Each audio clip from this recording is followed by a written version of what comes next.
Hello, everyone. Welcome to our Inspiring Thoughts podcast. Today, we're lucky enough to have Claire Cathcart, who's the founder of Elevate. And Claire supports HR people on their own journey to develop from HR advisor to really move through the ranks of HR. So, Claire, great to have you on board today. Thank you. Thank you for having me. Yeah, and it's a good start to a working week. So, we've got Monday today. So, I'm really looking forward to it. Good start to my week. Absolutely. It's the first day back after half term, which I've managed to survive. So yeah, looking forward to getting back to work this week. No, fab. So Claire's had 7 questions in advance, which we always do to make sure that our guests are well prepared and we get that rich information from them.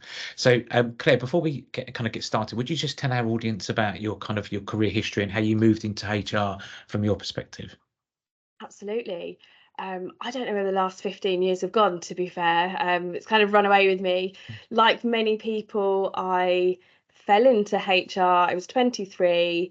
I left uni with a media degree, decided not to do media, and yeah, fell into a HR administrator role. And do you know, it suited my skill set. I love working with people. I love talking to people. So I was hooked quite early on after taking my first HR admin role. And then I changed jobs really because of my kind of lifestyle, what's happening.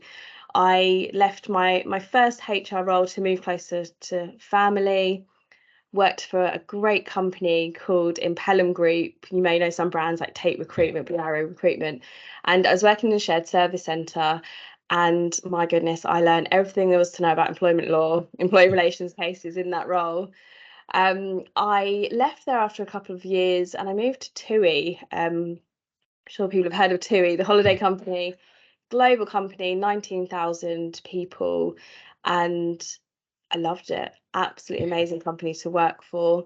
I moved from being a HR advisor there to HR business partner and partnering the kind of customer service director and his team for Thomson Airways. So all of the cabin crew, very highly unionized environment. So great experiences there. And then I had a baby boy and I said I would like to raise him by the seaside. So sadly, I did leave TUI after 7 years. Absolutely loved it. I would have stayed longer. Relocated to the seaside and took a job for EDF Energy. Absolutely poles apart from TUI, utilities, energy company. But again, a great experience for me. And then quite randomly, someone called me and said, "Oh, this telecoms company is looking to create a HR function. Is this something you might be interested in?" And I looked back at all the kind of corporate experience I had, and I thought, absolutely, something I could get my teeth into. So yeah, a few years ago started that, and after I left there, we set up an amazing team. Kind of been working with startups, scaling businesses. So yeah, the last 15 years has been quite a journey from the corporate world to the startup scaling businesses, different industries. But I will say wherever I've worked, I've loved it. I love working with people. Absolutely. So passionate about HR.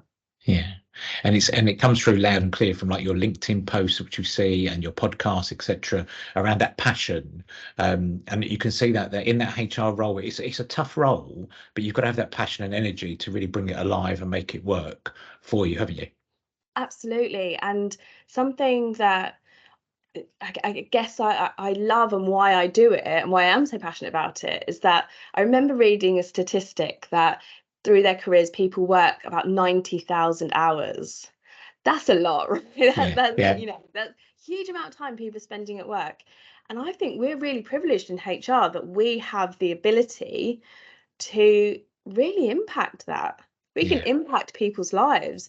We're creating cultures. We are creating environments where people can, really thrive.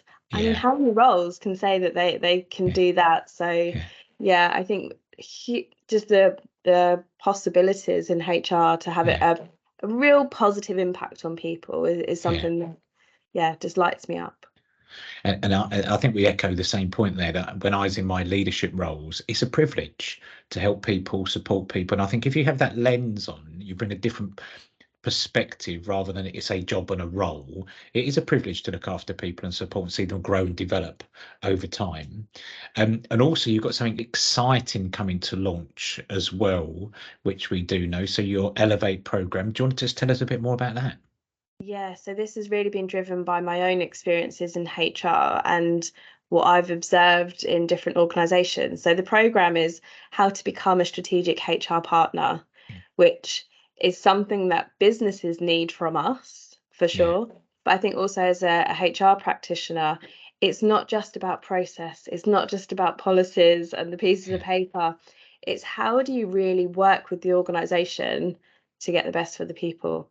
yeah, So yes, we're there to support the business, absolutely help them achieve their objectives. But we talk about people experience seems to be the buzzword for yeah, 2023. yeah, But it's true. Like as a strategic HR partner, how can we create that experience? So yes, that is launching 31st of October will be yeah, it will be the kind of D-Day that it kind of yeah, is launched out to everyone.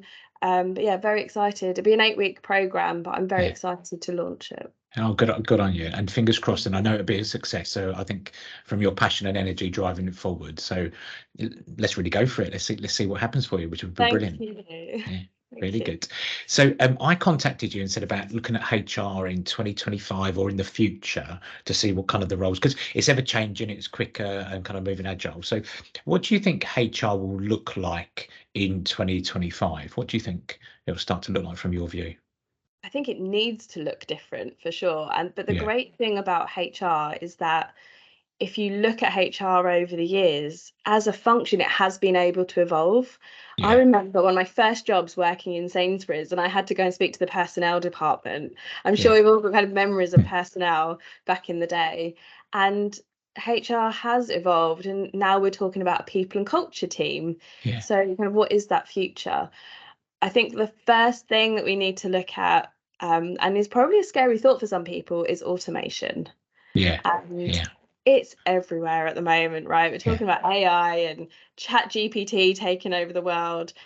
And from some of the conversations I've had with HR professionals, people aren't embracing it. They're yeah, not embracing it enough. And I think from a HR perspective, we're not known for being super techy. yeah, We're known for being able to talk to people and yeah, work with people and empathize. So is it a strength? I'm not sure, but it's yeah, something that we have to embrace.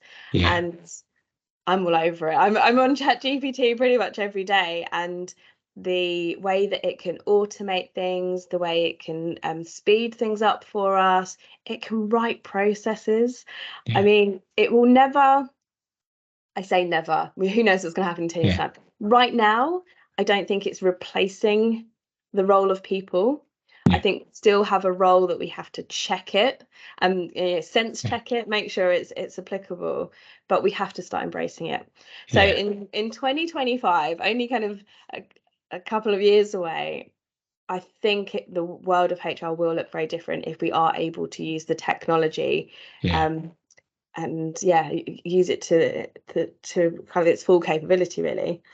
I talked about people experience. yeah, That's going to be huge. It has to be huge. So what does that actually mean? I think it's about looking at HR through the lens of the people and how they are kind of treated, their feelings.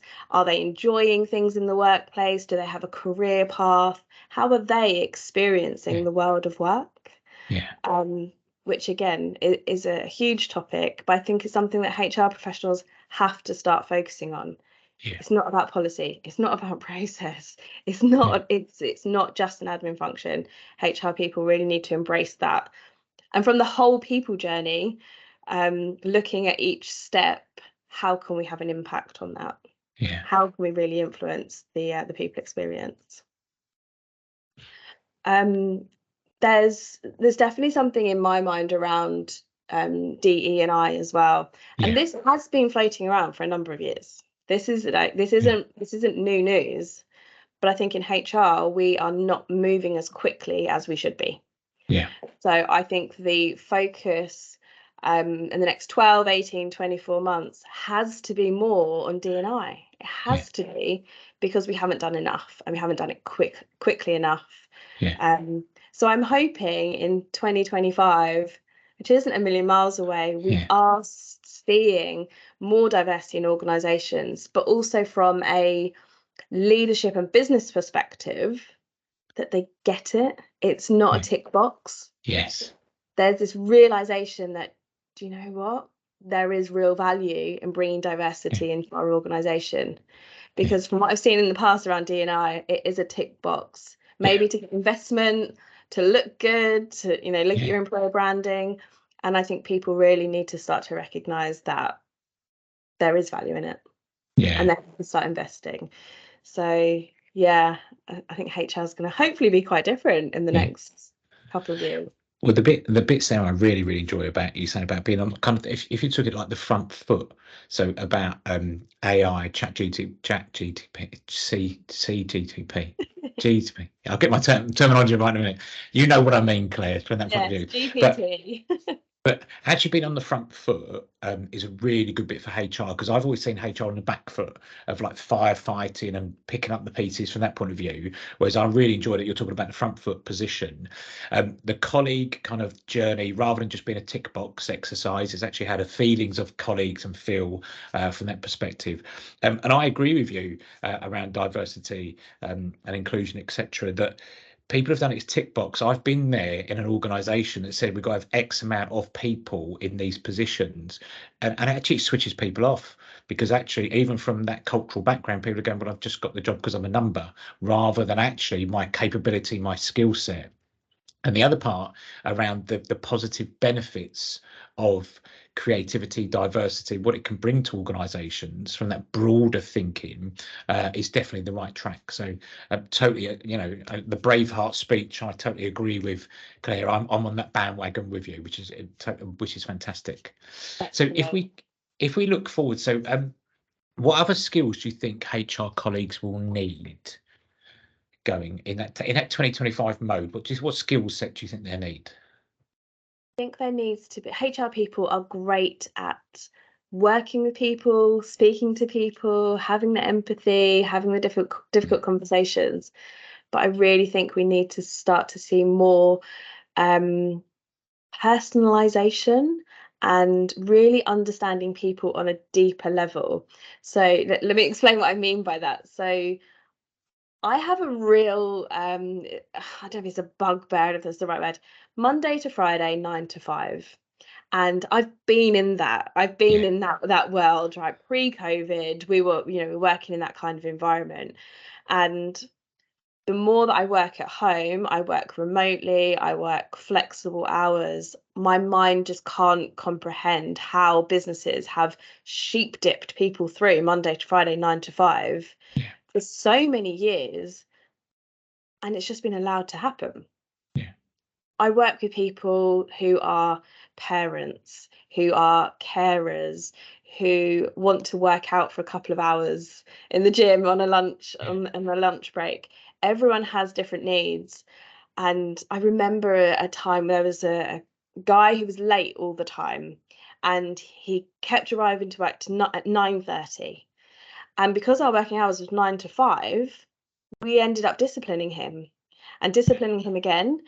And he was dismissed because he kept telling us, I work better in the evenings. I'm struggling to get to sleep at night. But because he didn't conform to the 9 to 5, he lost his job, which now, sitting here in 2023, seems bonkers to me. So when I talk about the personalization piece, I think we really, really need to get under the skin of people and find out what environment they will thrive in. And if that means working 9:30 to 5:30 as opposed to 9 to 5, great, let's do that. So in terms of kind of HR capability, we need to really dig deep into personality profiling, which is out there. Personality profiling is not a new thing, but really understanding people's personalities, their drivers, their motivations, their working, what working patterns would suit their life. I'm a single mum. My world is very different to when I was 25. So I think just really digging deep into motivations and the personalization piece. Is Yeah, that a skill? Is that a qualification? I don't know, but it's definitely something HR people need to do, and something that businesses need to adapt to as well, and an approach yeah, that businesses need to adopt, because the world is changing. We do talk about hybrid working and remote working and yeah, flexibility, and I don't think that conversation is going away.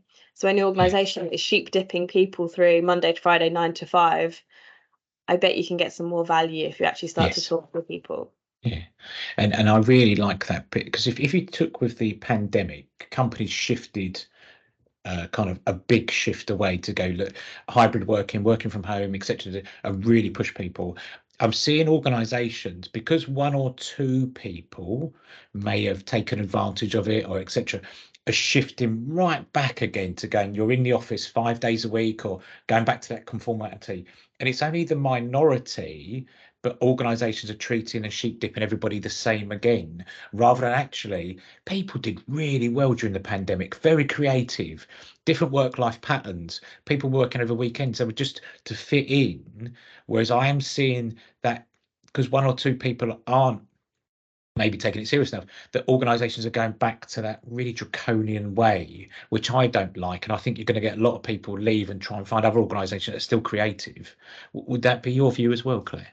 Yeah, definitely. And I ran a poll on LinkedIn a few days ago. So 402 people voted, and out of those 402, 181 people were actively looking for work. Yeah, So 45%. Why are they looking for work? Because the work environment no longer suits them. yeah, Can you guarantee? I've been speaking to a lot of people. I've been doing a lot of market research for yeah, my program that I'm launching, and people keep talking about flexibility, mm, hybrid working, and from that poll, 115 people, 29% said they weren't happy in their job. yeah, I mean, this is huge. yeah, They're just it's it's something that organizations need to have a look at. yeah, It's yeah, it's definitely changing, and I think people are voting with their feet. yeah, People are no longer saying, "Oh, okay, I'll suck it up. I'll do the nine to yes, five." They are looking to leave. yeah, They're definitely something that organizations need to be changing. I think we're going to be having this conversation for the next couple of years. I don't think yeah, there's a quick fix or an easy answer. yeah. Um, but yeah, definitely something that businesses need to start looking at. Yeah, and I definitely agree with that because I think businesses should look at the majority of people rather than what I call like the minority that may cause some problems or issues, and then treat everybody the same from that perspective. It just switches people off from and actually getting the best out of them because they kind of look and go, actually, I've been working my socks off here and it's working for me, but why have I now got to go back to this conformed way that's not really benefiting? And what if colleagues were allowed that kind of flexible work and still, what would be the benefits to them, Claire? I know you've touched on a couple already, but what's the benefits to really have that motivated colleague, that flexible working? I think it's I'm going to get deep now, Steve. I think it's Yeah. about Should we go forward? Because we're going to get deep. Should we I move was going to forward? say It's deep. going to get serious. I think this is about people feeling fulfilled in their lives Yeah. and feeling like they are valued. So when they get out of bed in the morning and they come and work hard for this organization, what's their connection like to the business? Do they want Yeah. to feel like they are treated like an adult, that they are respected, their work is valued, they work their socks off, Yeah. and the business goes, yeah, you did a good job. Yeah. But if they are treated like children, Yeah. getting into transactional analysis a Yeah. little bit, treating them like children and saying, you must do this, even though you don't want to do this, you must come to the office, Yeah. that connection is just going to be broken. Yeah. So if you treat people like adults, you treat them with respect, you talk to them about their motivations, their drivers, their working life, Yeah. having young children is different to having teenagers, right? Yeah. So we will we will transition through our lives and need different things. If Yeah. you give people what they need, you can bet your life they will become the most engaged employees you've ever had, they will be loyal and they will work hard for you. Yeah. But if you start saying to people, yeah, you need to come into the office 9 to 5, what happens? 45% of people in my poll are Yeah. looking for another job. So that is the reality. Yeah. And I talk a lot about employee engagement. And if you do have these engaged, loyal employees that are working hard for you, the cold side of it from a business perspective is they're working harder, their performance is higher, Yeah. they're going to make you more money, or they're going Yes. to deliver a better service. Your customers are going to feel their Yeah. engagement and happiness and Yeah. loyalty. So business benefits are huge of treating people the right way, Yeah. and in a way that you create that strong connection. Yeah. And that's not me just telling you, like, there's loads of research out there Yeah. that has proven this. Yeah. But the thing is as well, you want people getting out of bed in the morning going, I'm looking forward to work, rather than getting out of bed and going, oh, I dread. And as per your poll, I'm looking elsewhere or moving on. And I think the bit there, as you said, the cold light of day of improving a business is about production, profitability, all those kind of things that go with it. But if you've got a happy workforce, they are going to give you that extra 5-10% compared to somebody that's disengaged. Because we know a disengaged employee will go and tell other people will become kind of part of that kind of group, that then you're infecting more and more people. So it's a negative effect. But it's still, from my point of view, and I think probably echo with you, that organizations are not seeing this connectivity. They're seeing profit, people, but not how do you bring it together. Yeah, definitely. And there are organizations out there that are remote only. Yeah. They don't have offices, and they're doing great, and their workforce is connected, and the Yeah. culture is amazing. I've worked for businesses like that, so I'm not sure that the argument that you have to be in the office 5 days a week really holds up anymore. Yeah, and no, I totally agree with you from that point of view. It doesn't hold up from that perspective. So, what would be the benefits of, for we said about to the colleague, but organisations really adapting that flexible working, really connecting? I know you've touched on a bit about profitability, etc. What would you see other things that would be really good for that organisation in 2025 if they get these things right? Well, I guess from a business perspective, this is what they're interested in. People will stay with Yeah, you. And the costs of recruitment, I mean, the recruitment market at the moment, particularly in HR, is bonkers. yeah, I'm seeing roles where 600 people are applying for one job. yeah, Now, if you've got an internal recruitment team, they're now having to sift through 600 applications. yeah, I'm not sure that's a great use of anyone's time. So recruitment is going to cost you thousands. So yeah, there's I guess the real cost of the yeah, recruitment of people leaving, but then there's also how long does it take someone to get really up to speed and yeah, then know what they're doing? 3 to 6 months minimum. Um, so people will leave if you yeah, are treating them like children, you're enforcing these kind of rules. um, People will just definitely leave. They will leave yeah, for sure. And you touched on it there around people will go and talk to others about their yeah, dissatisfaction. You have a real opportunity to create advocates of your business, and yeah, I've seen it on LinkedIn where businesses, they're clearly getting it right because yeah, their employees are on there. They're not being told to go on there and yeah, post about how amazing the business is. You're just seeing it. So yeah, employee advocacy can be huge for you. yeah, You will find you'll become an employer of choice. yeah. You will get more applications to your roles. It won't become hard. People will be staying, there'll be advocates, and all of this stuff hits the bottom line, right, which is what Yeah. businesses are interested in. Yeah. And I really like the part there about when you see it generally on LinkedIn that, a company hasn't told somebody to write something, and it's that real enthusiasm, kind of the pictures they send in about what they've done at work and the enjoyment. You can feel that buzz and that energy. And you go, do you know what? That's a good employer to work for, which is amazing. And actually, I just think that genuine spontaneity is wonderful to see. And actually, there are loads of good companies out there. So rather than maybe we look at the kind of poorer companies, but there are loads of good companies out there that are trying to get this right.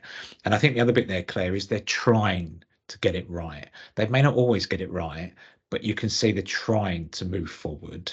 Whereas I've seen some organisations that are just going, do you know what, we're not moving. It's always worked for us this way. We won't change. If people don't like it, they leave or get someone else in. And that's just horrendous for the employer and the employee as well. Yeah, I think the reality is, though, that change is hard. Yeah. Change is really hard. And when you're trying to affect change across a couple of thousand people, Yeah. it feels like a mammoth task. So do they revert back to what's easy? Yeah. I genuinely think in kind of the world of work, we have to start adapting. Working conditions are different to how they were, you know, Yeah. 20, 30 years ago. So what does the next 20, 30 years look like? We have to be prepared for change. And like you say, give it a go, Yeah. try things. I mean, a lot of businesses will be scared around setting precedents. Yeah. And, you know, if they work at home for a period of time, does it then become custom and practice? Yeah. So kind of lots of legal things that they have to navigate. But if you can get that legal viewpoint, get that stance in, go for it, start Yeah. to make some of these changes and see what difference it brings to your Yeah. business. And we've seen that with ourselves about organisations modernising their HR policies. So rather than sticking to the traditional grievance, bullying, harassment, which is horrendous, and 9 times out of 10 people don't get what they want or need, and I know you've experienced that through your ER role, it's actually give things a try and a go. You'll be impressed about how it brings people in, the flexibility, treating adult to adult. So going back to that transactional analysis, that's where we want to get people going to. And I just think there's a bit of testable to have a go. What's the worst that can happen? It's got to be better than what you're doing at the moment. That's how I look at it from a very simplistic point of view. Yeah, definitely. I mean, I've been posting a lot on LinkedIn recently about HR policies and how rigid they are and how it has to be this blanket approach for everyone. Yeah. And it really does not have to be a blanket approach for everyone. No. As well, but we're not treating people fairly. And I said, no, it's different. You're not treating people the same, but Yeah. you're treating them fairly because you're Yeah. applying the same principles. You're asking them the same questions. Yeah. And if you're getting different answers, then your reaction will be different. Yes. So the same and fairly are different. So Correct. Yeah. having policies that are so rigid and black and white and it spells out, you must do this, you must do that. Yeah. I'm not a huge fan. I definitely think we need to put more kind of principles in place and Yeah. give managers the freedom to use their discretion Yeah. and treat people like grown-ups. Yeah. So yeah, it's great to hear that you're modernising HR policies as part of the work that you do. Yeah. We're trying our best, and Yeah. the bit is organisations when they've done it have seen the employer engagement difference, inclusivity, fairness. Trade unions like it as well because they go, actually we can see a fair point of view. So actually it's working, but people have got to take the plunge of let's move out from the 90s when those policies were written to actually a more modern era. And going forward into kind of 2025, do you think any other qualifications HR colleagues will need to raise to kind of be ready for kind of the next chapter? Would you say there's anything? I know people do CIPD levels 3s, 4s, 5s, up to 7s, etc. But is there anything else you think would be good qualification for our HR colleagues? CIPD is going to be there for a very long time, right? And those are Yeah. the kind of key qualifications. I think from my personal perspective is that it's less about qualifications and more about learning from kind of people around you. So people that have done it, that have the experience, Yeah. picking up kind of practical tips. You know, what would you do in this situation? So I would say to HR people, like, do you have a really good mentor right now? So Yeah. rather than maybe going on a course, do you have a really good mentor? You know, are you getting the support that you need from your line manager? I mean, the program that I've put together, I call it How to Become a Strategic HR Partner because it's very, very practical. Yeah. So the CIPD qualifications are great. You know, Yeah. I've got level 7 and it's very kind of theory based Yes. and very high level, which is great because you need to know that stuff. But what I would love to see for HR professionals is going, actually do this. And if you're having Yeah. this kind of meeting, ask these questions. So Yeah. I'm making it kind of more practical. I speak to a lot of people that are in standalone HR roles and I have so much respect for them. Yeah. Honestly, it's a tough gig. So it's kind of networking and having people around you that you can ask questions, Yeah. and yeah, really learning from each other. Yeah. I think there is probably something going back to the tech piece. Yeah. We are going to have to sit and learn and know how to use Yeah. it and how to get the best Yeah. out of it. So I don't know what that qualification looks like at the moment. I think we're all just getting our heads around it. But Yeah. I think something about data, how we're using the data, how we're making decisions, and technology. Yeah. But does that course exist? I don't know. I'll have to have a look. Yeah. Well, it could be your second course that could come My up. next one. Your next Yeah. course, couldn't it? But I think there's a bit there. I really like that. It's not all about qualifications, and the question is to just give us a broad bit, but actually having a good mentor and learning from experience is wonderful. And I've worked with some really good mentors that have given ideas, suggestions, and good coaches as well to go. Yeah, Actually, let's learn from a different perspective. And if you are in an isolated role, that networking will really help. And I also think that the plunge there of really learning about AI, etc., going forward, it's not all about courses. There's loads of things you can go and look at, and have a see. I'm a big fan of YouTube. I really like YouTube. I think you can pick up some, as long as you use a sensible head. There's some good stuff on it. So, but people have got to take the plunge. If they don't start to learn now, they're going to get left behind, aren't they? absolutely that. And I'm in kind of lots of different groups on social media, and people are asking questions. For example, does anyone have any interview questions for this particular job?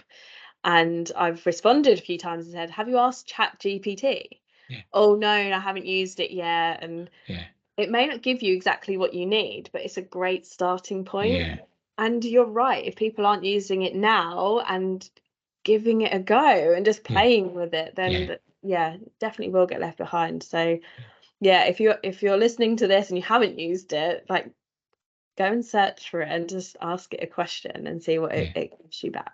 Yeah, no, fantastic. And then in to kind of come up today. So Claire, what are you working on for your own personal development? I know you've got your new really good course coming out through Elevate. What else are you working on from your own personal, like 2023, 2024? Um, yeah, so Chat GPT is a big thing for me. I'm getting my head around it, but Yeah, I'm there.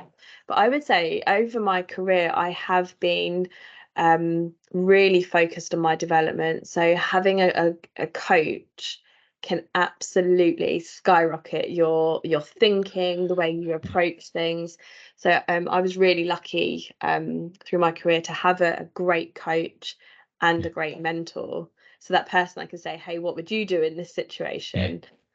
So I'm a massive fan of both. And I've recently I'm recently self-employed in the last month or so.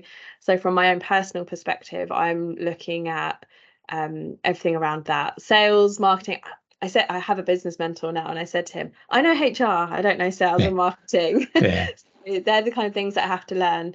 yeah, From a HR perspective, I do listen to a lot of podcasts. yeah, I love hearing from other people and kind of the thought leadership yeah, and really inspiring ideas. So I love all of that. I'm in lots of HR groups. I read yeah, lots of articles, and I think I have reached that point in my career where I can take all of that information and filter through it and yeah, yeah, decide what I think is relevant or not. yeah, So, yeah, personal development is a huge priority. yeah, If you're really if you're focused on your own growth, then it yeah. should be a priority for you.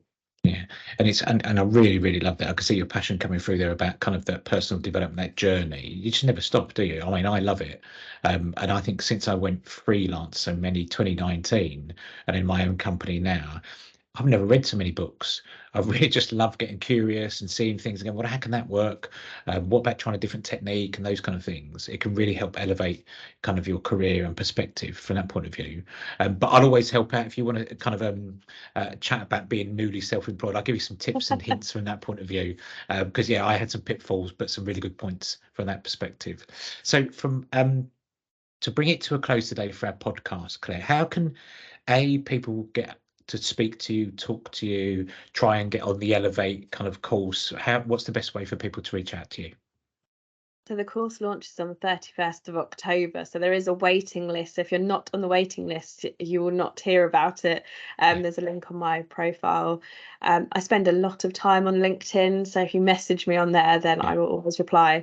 But I'm also creating a Facebook community. It's called Elevate Hub. So if you search for us on there, um, because I think connecting with people, networking, learning from others all the time is actually so important. Yes, I can share my information with you, but I'm not the only person that's ever worked in Yeah. HR. So being part of that community on Facebook as well. So No, yes, I'm in fantastic. lots of places. Yeah. So can I just say a huge thank you today? First of all, I wish you the best of luck with your new course. I know it will be a success from that point of view. So, and it's also, I think you said you've got X amount of people already lined up for that course, which will be brilliant. So really looking forward to it.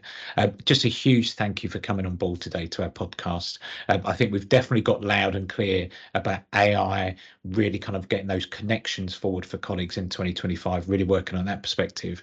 Also having a mentor or a coach to really help elevate people. But I've really taken from today, Claire, about HR being on the front foot, not being behind, but really kind of leading from that point of view. So just a huge, huge thank you. And I hope you enjoy the rest of your week. But thank you for coming on board today for our Inspiring Thoughts podcast. No, you're welcome. Thank you so much for having me.